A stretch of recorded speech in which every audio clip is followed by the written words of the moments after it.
We're learning more about the search of deceased sex offender Jeffrey Epstein's former property in New Mexico. I will tell you the search took 11 days to actually, drone out the whole entire property. So that tells you what a vast property this was and how large it was. New And Mexico so it Republican took State 11 days to Representative do that. Andrea So right Reeb is now part of they're the State working Truth to Commission established to investigate Epstein and his Zorro Ranch. It's working with the State Department of Justice, which carried out the search of the property last month after it had received renewed attention when an anonymous 2019 email uncovered in the Epstein files made the unsubstantiated claim that abuse victims were strangled and buried at Zorro Ranch. The sender claimed to have worked there.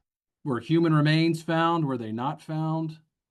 I can't tell you if they were or weren't found, but I guess what I would say is, let's say cadaver dogs did not find anything. It doesn't change the fact that there maybe still could be something there.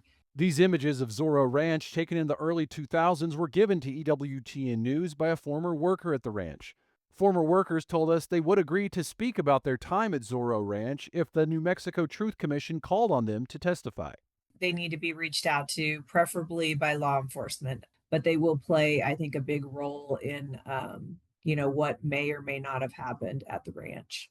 Representative Reeb mentioned tips have come from all kinds of people, even psychics, so law enforcement will have to sift through allegations, keeping in mind some information could be valid or not.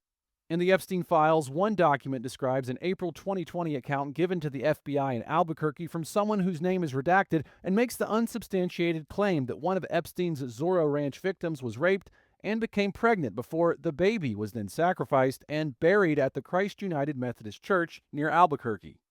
EWTN News called the church last month, and we were told it was the first time anyone had brought the unverified claim to their attention. And we spoke with a representative of the New Mexico Conference of the United Methodist Church who told us it was the first time anyone with the conference had heard of it as well. And they had no record of the FBI ever contacting church officials about it. We reached out to the FBI Public Affairs Office in Albuquerque and asked if the FBI investigated or followed up on the reported claim, and if so, what were the findings. In an email, the office responded, "We have no comment at this time." As the investigation into the past at Zorro Ranch continues, questions about the future remain.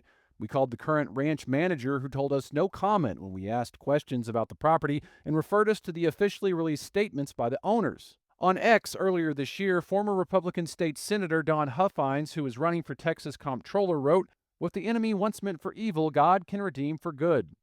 The family of Huffines purchased Zorro Ranch in 2023, 4 years after Epstein's death. In an interview with One America News, Huffines said he plans to turn the property into a Christian retreat. It has been renamed San Rafael Ranch after St. Raphael the Archangel.